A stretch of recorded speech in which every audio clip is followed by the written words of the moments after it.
Hello, friends and neighbors, locally and from all around the world. I hope everyone is doing well and behaving. Yeah, right. I just hope you're doing well. Hope everybody's healthy. That's an important thing right now. I apologize for being off grid, off map, off radar for the last 3 months or so. Had a lot of things going on. I've been healthy, but I've just had too many other life things take my time. Hasn't been project related, but such is life. In this episode, we're back to the Harley Benton T-Style mod project that's Acoustasonic inspired mod. And this video that we're going to be seeing footage is from where I was previously living. As you see now, I'm in a different setting that is still in boxes and crates and everything is lost, but I'm working on that. Hopefully this space will be put together within the next month, and I'll be struggling through working here because it is unconditioned air. If it's raining outside, it's almost raining inside. If there's 100 mosquitoes outside, there's 1,000 mosquitoes inside. So it'll be fun. Good times. I about forgot to mention that there is a link in the description below that will take you to a PDF document. It's a collection of the template shapes that I used for this project, but please note that if the body you are using does not exactly match the body in this HB kit, the templates aren't going to fit perfectly for you, so you're going to have to do some modification. But hopefully it will be a good starting point for you and get you on the way to whatever it is you're building. Best of luck to you, and let's get back to the regularly scheduled programming. Anyway, let's rejoin an old project in the next project, and here we go.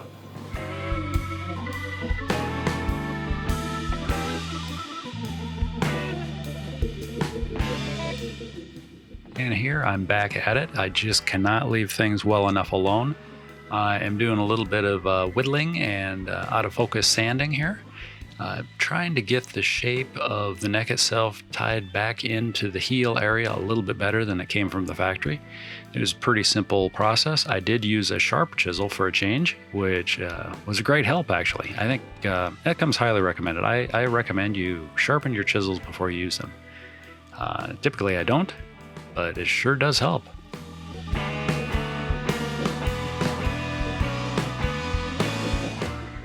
All that chisel work needed to be followed up by some sanding. I don't remember the grits that I used, but I did take all the whittle marks out and any coarse sanding marks out. Moving right along to using some True Oil again. When I do apply True Oil, I don't put it on thick at all. I kind of just dampen the little applicator rag I'm using and kind of scrub it in. So it dries pretty fast. I could probably put on 2 coats in one day, but I think at this time I was only putting on about 1 a day. And it goes on pretty smooth, no brush marks or anything, because you're rubbing it in with a rag.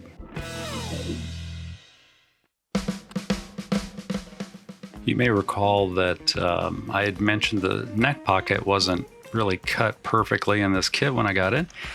And I did make a little filler plug for the bottom of the neck pocket. Now I'm making a new template that matches the neck so I can recut the neck pocket back into the body.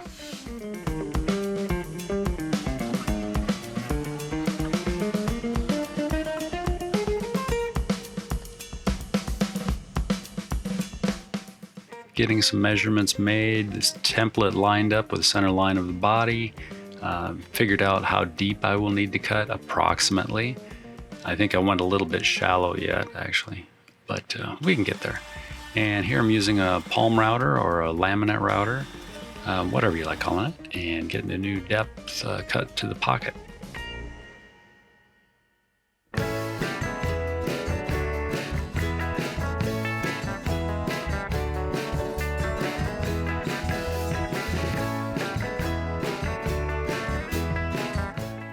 Starting to do a little more thinking, trying to figure out how to mount the pickup to that back cavity cover, and I'm determining location and how I'm going to build a spacer and how easy it will be to put it in and out, installation.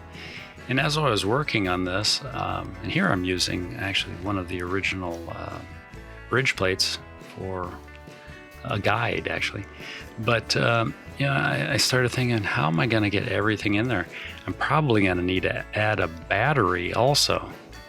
So the realization that this is a template. I'm going to have to build another one of these. But it's all going pretty good. I'm learning a lot along the way. Well, actually, maybe I'm not learning anything. I think I'm just making up a lot of stuff as I go. I'll look back and learn. But I think at this point I was just winging it, making it up, trying to have fun. I think that's probably the most important. Just have fun.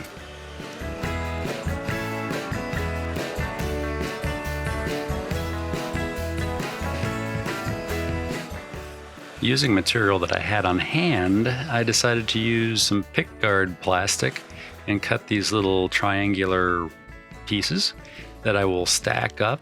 Here I'm scraping and sanding them to take the shine off, but I will stack them up and glue them together to make a spacer that goes between the bottom cavity cover plate and the pickup itself. And my glob of super glue and wax paper so I don't glue everything to the table. Okay, this is probably the most dangerous thing I've done so far.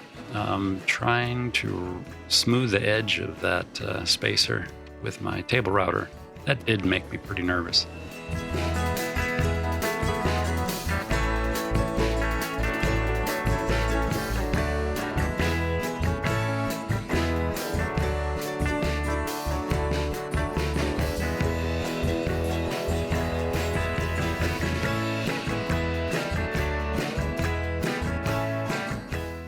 Stacking up all the pieces, I've got the spacer on the back cavity plate and the pickup stuck on the spacer.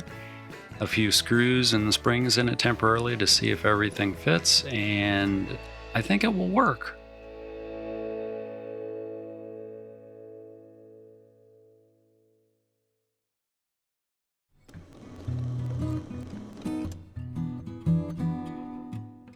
I've had a few people ask how I was going to ground the strings and a wooden bridge to the electronics of the guitar, and I didn't know right offhand, but I had run across a thing, and I'll have to look up what the name of it is if I remember.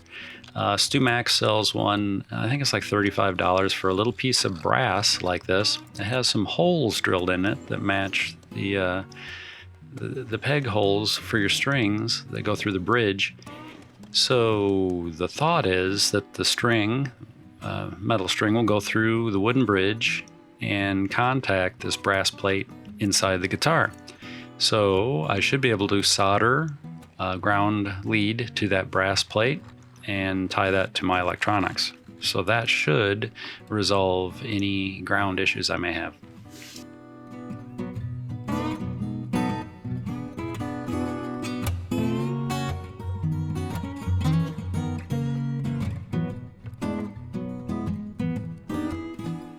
I've worked on a few acoustic guitars, but I've never installed a bridge on one, and nor have I ever installed an acoustic bridge on an electric guitar. So I'm winging it once again. I used a center line, figured out the center of my bridge, did some tape guides on there, did a lot of measuring and remeasuring of my remeasuring, and finally committed to poking a few holes in the top of the body with a drill bit. And now I'm moving on. I'm going to install temporarily the bridge into the body using some screws and some washers and nuts. And here, just afterthought, I put a washer on top of the bridge and spun a nut down. It held the bridge very well. However, you tighten it up and it does compress the wood a little bit of the bridge. So a better idea would have been to use like a wooden plate over the top of the bridge and tighten down onto that. Would have saved the bridge itself.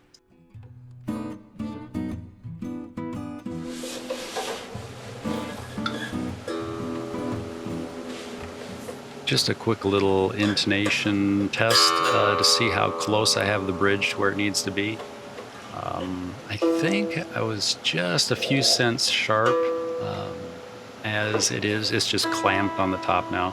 But I couldn't help myself. I had to, test out this thing with 2 strings. It's a pretty exciting guitar right now.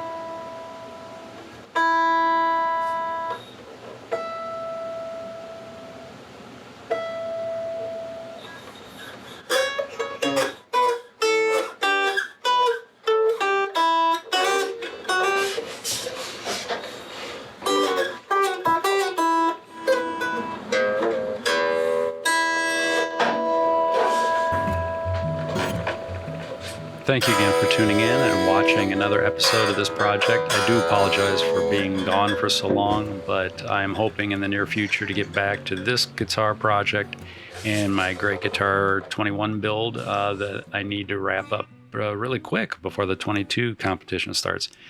Anyway, thanks a lot. Everybody take care, be safe, and I will hopefully be back with another video before the snow starts flying.